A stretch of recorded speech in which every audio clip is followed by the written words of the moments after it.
Hello friends, मैं professor Gunjan Soni स्वागत करती हूँ आपका हमारे YouTube channel RG Inspiration Classes में। आज का टॉपिक यहाँ पर नाफ्टा, साफ्टा और शार्क देशों के बारे में रहेगा कि नाफ्टा के अंदर कौन कौन से देश शामिल है, साफ्टा के अंदर कौन से देश शामिल हैं, शार्क देशों के बारे में हम यहाँ पर पढ़ेंगे। तो हमारा फर्स्ट जो टॉपिक है वो है नाफ्टा। यानी नाफ्टा की फुल फॉर्म भी पूछी जाती है पेपर के अंतर्गत। नाफ्टा होता क्या है, नाफ्टा की फुल फॉर्म क्या है। तो हिंदी के अंदर इसकी फुल फॉर्म रहेगी उत्तर अमेरिकन मुक्त व्यापार समझौता, यानी कि नॉर्थ मतलब उत्तरी अमेरिकन मुक्त व्यापार समझौता, north American free trade agreement. यानी एन से नॉर्थ, ए से अमेरिकन, एफ से फ्री एंड टी से ट्रेड एंड ए से एग्रीमेंट। तो नाफ्टा जो है उसमें कितने देश शामिल हैं? नाफ्टा के अंतर्गत 3 देश शामिल हैं यहाँ पर। पहला है संयुक्त राज्य अमेरिका, सेकंड है कनाडा एंड थर्ड है मेक्सिको। इन तीनों देशों के मध्य ही नाफ्टा का समझौता हुआ था और ये समझौता उत्तरी अमेरिकी महाद्वीप को एक मुक्त व्यापार क्षेत्र घोषित करने के निर्णय के लिए हुआ था। और ये कब हुआ था? 12 अगस्त 1992 को। तो नाफ्टा कब हुआ था? 12 अगस्त 1992 को हुआ था। इसमें 3 देश शामिल हैं, पहला अमेरिका, कनाडा, मेक्सिको। इसमें नेम पूछ सकता है देश के, तो नाम आपको याद रखने पड़ेंगे। और ये 12 अगस्त 1992 को हुआ था और किसके लिए हुआ था? उत्तरी अमेरिकी महाद्वीप को एक मुक्त व्यापार क्षेत्र घोषित करने के लिए इस समझौते को किया गया था। तो यह समझौता उत्तर अमेरिकन मुक्त व्यापार समझौते के नाम से जाना गया, मतलब नाफ्टा इसका नाम रखा गया। ये समझौता हुआ तो 12 अगस्त 1992 को था, लेकिन लागू कब हुआ? 1 जनवरी 1994, यानी कि 1 जनवरी 1994 को यह समझौता लागू हुआ। इस समझौते में मेन भूमिका किसने निभाई? अमेरिका ने। यानी इस समझौते के अंतर्गत जो भूमिका है, विशिष्ट भूमिका है, वो अमेरिका की थी। अमेरिका ने यूरोपीय आर्थिक समुदाय तथा जापान की आर्थिक चुनौतियों का सामना करने के लिए ही नाफ्टा के गठन का निश्चय किया था। यानी किसकी चुनौतियों का सामना करने के लिए? यूरोपीय आर्थिक समुदाय तथा जापान की आर्थिक चुनौतियों को का सामना करने के लिए अमेरिका ने नाफ्टा के गठन का निश्चय किया। इसका कारण यह है कि अमेरिका और कनाडा के मध्य तो पहले मुक्त व्यापार होता ही रहता था, लेकिन वहाँ पर अमेरिका और कनाडा के मध्य श्रम और पूंजी दोनों का ही स्वतंत्र आवागमन था पहले से ही। किंतु इस प्रकार की जो सुविधा थी वो मैक्सिको को प्राप्त नहीं थी। तो अमेरिका और कनाडा चाहते थे कि यह सुविधा मैक्सिको को भी प्राप्त हो, तो इन्होंने किसको शामिल कर लिया अपने नाफ्टा समझौते के अंतर्गत? अब मैक्सिको को भी शामिल कर लिया। तो यहाँ पर 3 देश कौन से हो गए? अमेरिका, कनाडा और मैक्सिको हो गए थे। तो इस प्रकार की सुविधा मैक्सिको को प्राप्त नहीं थी और मैक्सिको को इस सुविधा के लाभ का प्रलोभन दिखाकर अमेरिका ने किसकी स्थापना की? नाफ्टा की स्थापना की। यानी नाफ्टा के तहत पहले कौन कौन थे? अमेरिका और कनाडा था, लेकिन बाद में उन्होंने मैक्सिको को भी शामिल कर लिया। और कब लागू हुआ ये? 1 जनवरी 1994 को ये लागू हो गया था। तो नाफ्टा का मूल नियम क्या था? कि इसके लिए क्षेत्रीय मूल नियम का प्रतिपादन किया गया। किसका प्रतिपादन किया गया? क्षेत्रीय मूल नियम। तो नाफ्टा के तहत कौन सा नियम लागू होता है? क्षेत्रीय मूल नियम, यानी रूल ऑफ ऑर्गन जो है वो शामिल होता है। इस नियम के अनुसार क्या है? इस नियम में है क्या कि इस नियम के अनुसार किसी क्षेत्र विशेष के आर्थिक संसाधनों का प्रयोग उस क्षेत्र के व्यक्तियों के आर्थिक विकास के लिए ही किया जाना चाहिए।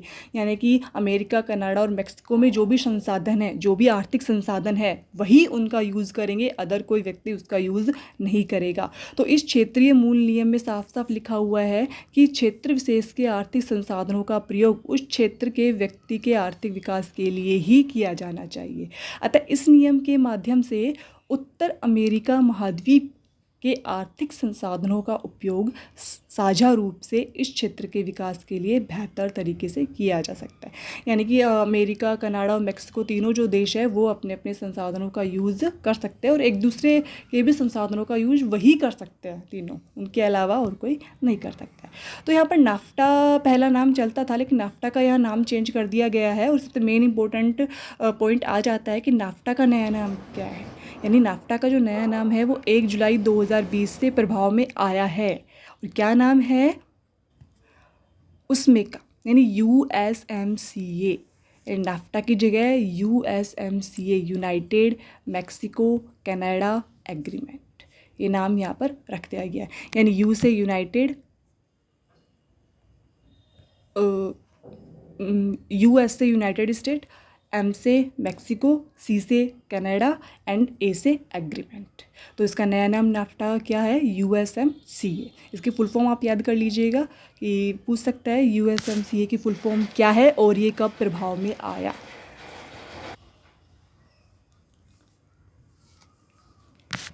अब बात करते हैं हम नाफ्टा के सचिवालय की।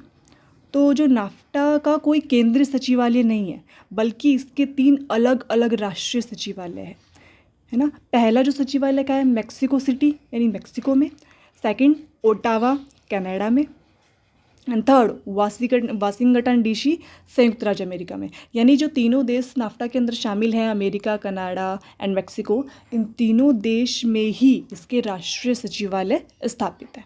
इसका कोई केंद्रीय सचिवालय नहीं है। तीनों देश अपने अपने राष्ट्रीय सचिवालय को चलाते हैं।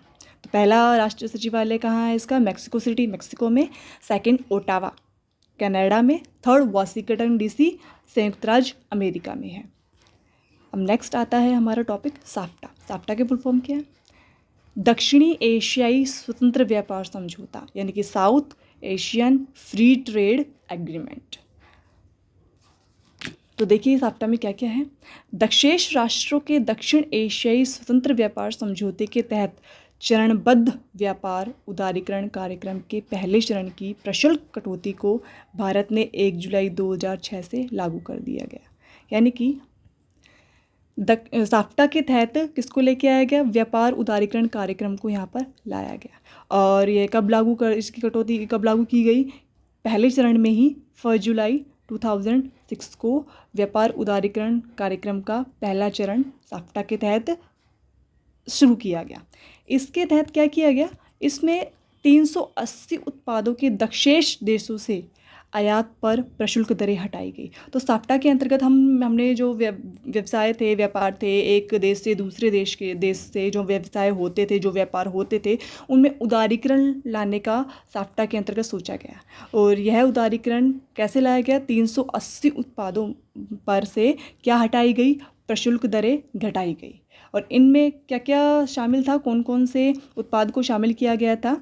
मोटर कारें, मोटरसाइकिल, गोल्फ कोर्ट, औषधि उत्पाद, उर्वरक, पेंट, मोडेम, लोहा एवं इस्पात, चुनिंदा टेक्सटाइल उत्पाद, चुनिंदा खाद्य तेल, कोको एवं कोको से बने प्रोडक्ट्स, लैक्टोज व माल्टोज आदि को इसके अंदर शामिल किया गया। और भी है, लेकिन यहाँ पर सिर्फ मेन चीज़ों को या फिर दिया गया है। यहाँ पर कुछ चीज़ों को यहाँ पर बता दिया गया है, सारे आइटम्स यहाँ पर नहीं दिए गए हैं। तो साफ्टा में कुल कितने देश हैं? साफ्टा में कुल 8 देश हैं। कौन कौन से हैं? अफ़गानिस्तान, बांग्लादेश, भूटान, भारत, मालदीव, नेपाल, पाकिस्तान और श्रीलंका। ये 8 देश हैं जो साफ्टा के तहत शामिल किए गए हैं। अब इन 8 देशों को 2 कैटेगरी में बांट दिया गया है।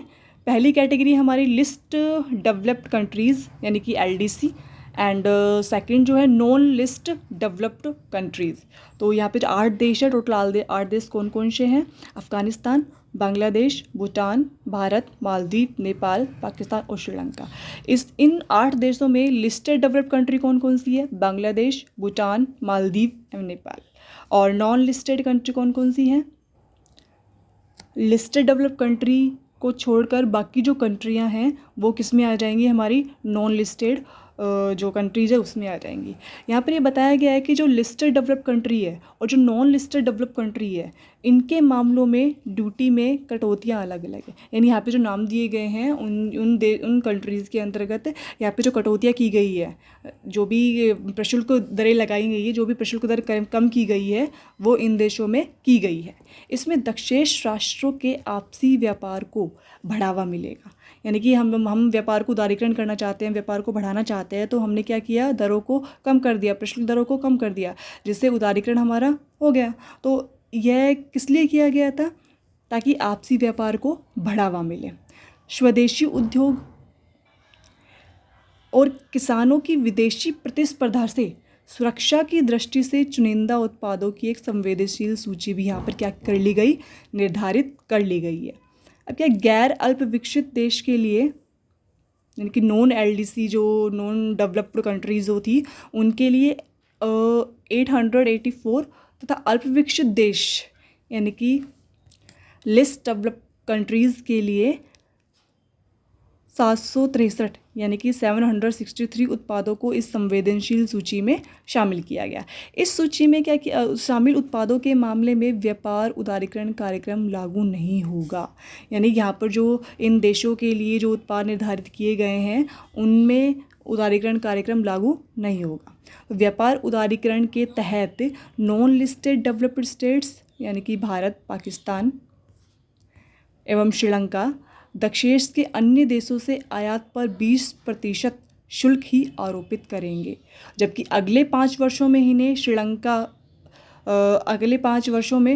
को छोड़कर, श्रीलंका के लिए 6 वर्ष थे, तो अगले 5 वर्षों में इन्हें प्रशुल्क घटाकर कितना करना होगा, 0.5% तक यहाँ पर लाना होगा। लेकिन लिस्टेड जो डेवलप्ड स्टेट है, जो लिस्ट डेवलप्ड स्टेट्स है, उनको प्रशुल्क 30% तक रखने की छूट फिलहाल दी गई है, लेकिन आगे आने वाले 8 वर्षों में इन्हें क्या करना होगा, उसे 0.5% से कम करना होगा। यानी कि इसमें ये कहा गया है कि जो कि लिस्टेड और नॉन लिस्टेड है उनके लिए कटौतियाँ तो कम की गई है, लेकिन यहाँ पर जो उनके लिए उत्पाद निर्धारित किए गए हैं, नॉन लिस्टेड के लिए 884 एंड लिस्टेड डेवलप्ड कंट्री के लिए 763, तो इन उत्पादों के लिए जो उदारीकरण कार्यक्रम है वो लागू नहीं होगा। इनको क्या करना होगा, यदि इनकी दरें नॉन लिस्ट डेवलप्ड स्टेट्स हैं उनकी दरें अगर 20% अभी हैं तो उन्हें आगे आने वाले 5 वर्षों में और श्रीलंका के लिए 6 वर्षों में कम कर कितनी करनी होगी, 0.5% तक लाना होगा, से नहीं तक लाना होगा। और लिस्टेड डेवलप्ड स्टेट्स को अगर उनकी रेट 30% तक अभी है उनकी रेट, तो उसको कम करके क्या करना होगा, उनके प्रशुल्क को कम करके 8 सालों में कितना करना होगा, 0.5% उनको यहाँ पर करना होगा। तो ये था हमारा साफ्टा। तो इस साफ्टा में टोटल 8 देश हैं और इसमें व्यापार उदारीकरण कार्यक्रम को लाया गया था और ये कब से 1 जुलाई 2006 से लागू कर दिया गया था। और इसमें साफ्टा में जो 8 देश हैं उनको लिस्टेड और नॉन लिस्टेड में डिवाइड किया गया है। अब नेक्स्ट आता है हमारा दक्षेश यानी कि शार्क देश। तो दक्षेश की फुल फॉर्म दक्षिणी एशियाई क्षेत्रीय सहयोग संगठन, यानी कि शार्क की फुल फॉर्म क्या है इंग्लिश में, south Asian association for regional cooperation. तो दक्षिणी एशियाई देश में कितने देश हैं, 8 देश हैं। कौन कौन से, भारत, मालदीव, पाकिस्तान, बांग्लादेश, श्रीलंका, भूटान, नेपाल एवं अफगानिस्तान। अब इसका जो एक सम्मेलन हुआ था जिसको हम ढाका शिखर सम्मेलन बोलते हैं, जो कब हुआ था, 7-8 दिसंबर 1985 के निर्णय अनुसार इसकी स्थापना हुई थी। यानी ढाका में जो शिखर सम्मेलन हुआ था उसके तहत हमने किसकी स्थापना की, दक्षेश की यहाँ पर स्थापना हुई थी। कब, ढाका का सम्मेलन कब हुआ था, दिसंबर 1985 को, ये याद रखना है आपको।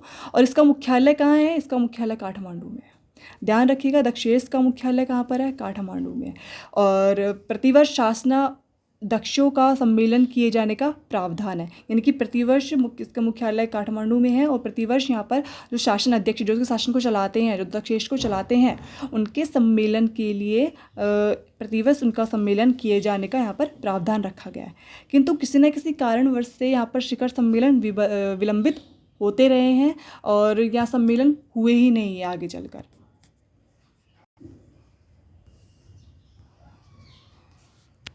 तो सार्क का मेन उद्देश्य क्या था, सार्क का मेन उद्देश्य दक्षिणी एशियाई देशों में क्षेत्रीय सहयोग का विस्तार करना था, परंतु सदस्य राष्ट्रों के आपसी मतभेद के कारण इसके उद्देश्य की प्राप्ति हो ही नहीं पाई। तो इसके उद्देश्य पर क्या हो गया, प्रश्न चिन्ह लग गया। तो दक्षिणी नेक्स्ट पॉइंट है इसका, दक्षेश संगठन के सिद्धांत। तो क्या क्या दक्षेश संगठन में क्या क्या सिद्धांत दिए गए थे, यहाँ पर मेनली 3 सिद्धांतों का उल्लेख किया गया है और जो किसके तहत आते हैं, शार्क के चार्टर के अनुच्छेद 2 के अनुसार मुख्यतः यहाँ पर 3 सिद्धांतों का उल्लेख किया गया। 3 सिद्धांत कौन कौन से, चलिए देखते हैं। पहला है संगठन के ढांचे के अंतर्गत सहयोग, सार्वभौम सहायता, समानता, संघीय एकात्मकता, क्षेत्रीय अखंडता और राजनीतिक स्वतंत्रता व अहस्तक्षेप तथा परस्पर लाभ के सिद्धांतों का सम्मान करना एवं अंतर्राष्ट्रीय मामलों में दखल न देने को आधार मानकर संगठन का ढांचा तैयार करना। पहला उद्देश्य इसका ये था। सेकंड उद्देश्य इसका है, संगठन के ढांचे में यह भी उल्लेख किया गया है कि सहयोग द्विपक्षीय और बहुपक्षीय उत्तरदायित्व का विरोध नहीं करेगा। थर्ड उद्देश्य इसका क्या था, संगठन के ढांचे में यह भी व्यवस्था की गई कि सहयोग द्विपक्षीय अथवा बहुपक्षीय सहयोग के एवज में नहीं होगा। ये तीन उद्देश्य दक्षेश संगठन में यहाँ पर किए गए थे। तो शार्क के अंतर्गत कुछ महत्वपूर्ण वर्ष भी है। तो 1919 का जो वर्ष था, 1990 का जो वर्ष था, उसका थीम क्या थी, ईयर ऑफ गर्ल्स, एंड 1991 की ईयर ऑफ हाउस। ये आप देख लीजिएगा, यहाँ पर कुछ वर्ष दिए गए हैं, इतने इंपॉर्टेंट नहीं है, लास्ट का याद रख लीजिएगा कि 16-17 में जो उसकी थीम थी वो ईयर ऑफ कल्चर हेरिटेज थी। 16-17 में सांस्कृतिक विरासत दक्षेश का वर्ष था।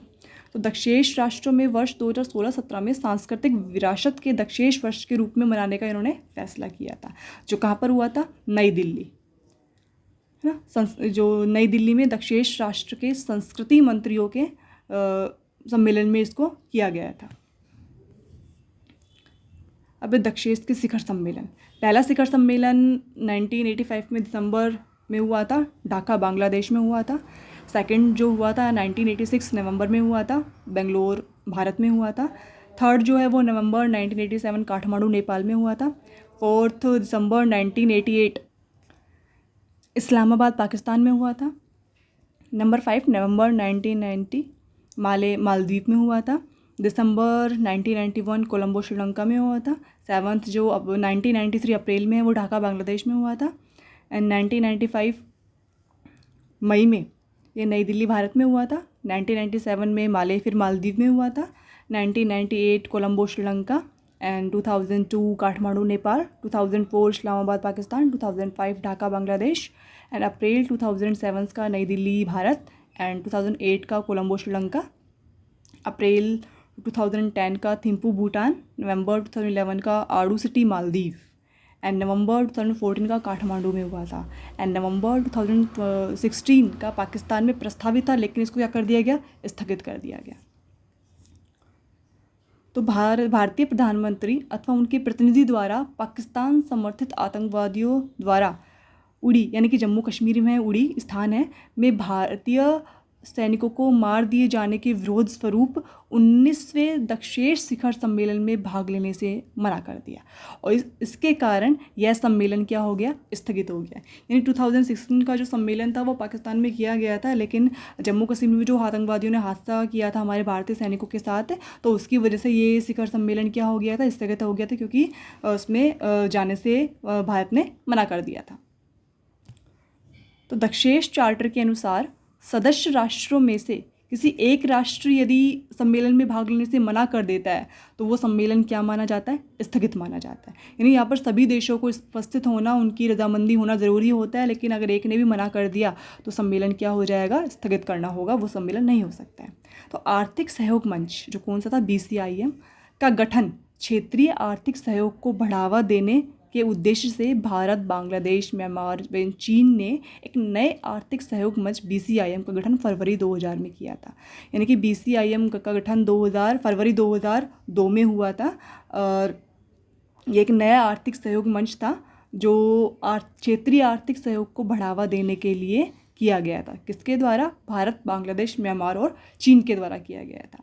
तो समूह के मूल उद्देश्यों को रेखांकित करते हुए यह कहा गया था कि यह मंच कुल 3 अरब की जनसंख्या वाले सदस्य राष्ट्रों के बीच आर्थिक सहयोग को मजबूती प्रदान करने की दिशा में कार्य करेगा। यानी इसका जो उद्देश्य जो था और जो लिमिट थी वो कितनी थी, 3 अरब की जनसंख्या वाले सदस्य राष्ट्रों के लिए यह था। तो इसके लिए 11 सूत्रीय ढाका घोषणा पत्र को सम्मेलन में स्वीकार किया गया। तो घोषणा पत्र में क्या कहा गया, तो घोषणा पत्र पे यह बल दिया गया था कि सदस्य राष्ट्र अपने मौजूद क्षेत्रीय संसाधनों का इस्तेमाल करते हुए समूचे क्षेत्र के आर्थिक विकास में यथासंभव सहयोग करेंगे।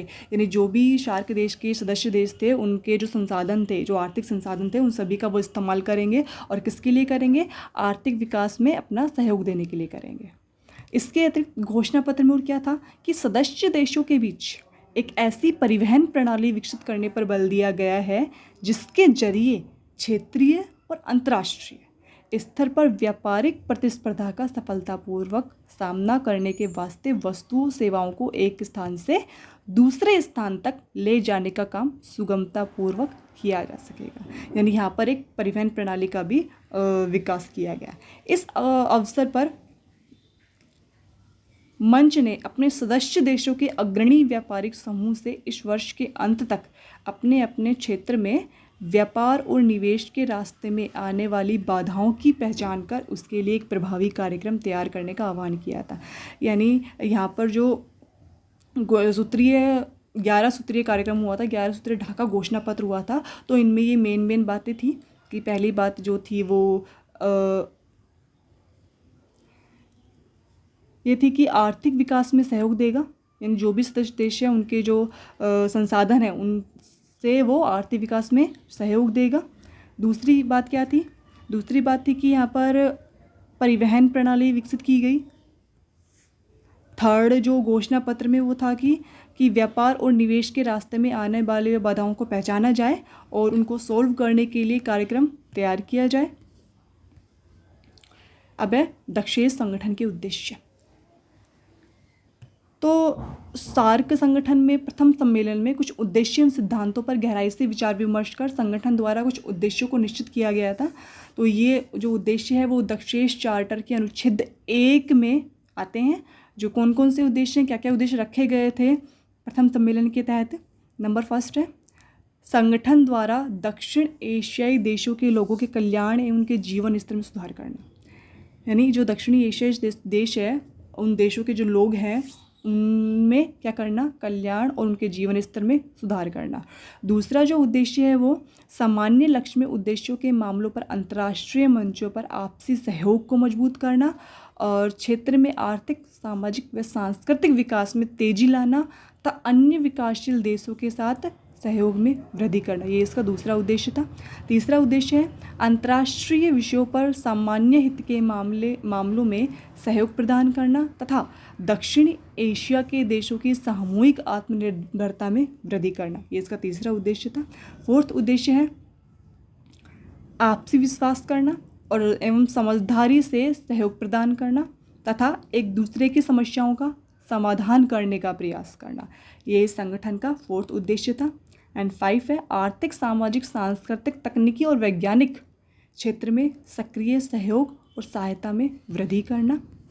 ये इसके 5 उद्देश्य थे। अब इस मेन चीज़ आ जाती है कि 19 फरवरी 2025 में शार्क ने कोविड-19 इमरजेंसी फंड स्थापित करने का प्रस्ताव पारित किया। कब किया? 19 फरवरी 2025 को। 2005 में अफ़गानिस्तान जो शार्क देश संगठन है उसका सदस्य बना था। 2010 में शार्क विकास कोष को मान्यता दी गई थी और 2019 में भारत द्वारा मुद्रा विनिमय व्यवस्थाओं में शामिल होने की मंजूरी दी गई थी। तो यहाँ इसका मेन पॉइंट आ जाता है। एंड आज के ये हमारे टॉपिक थे। तो thank you for watching this video. And अगर आपको ये अच्छी लगी वीडियो तो लाइक, शेयर, सब्सक्राइब कीजिए। धन्यवाद।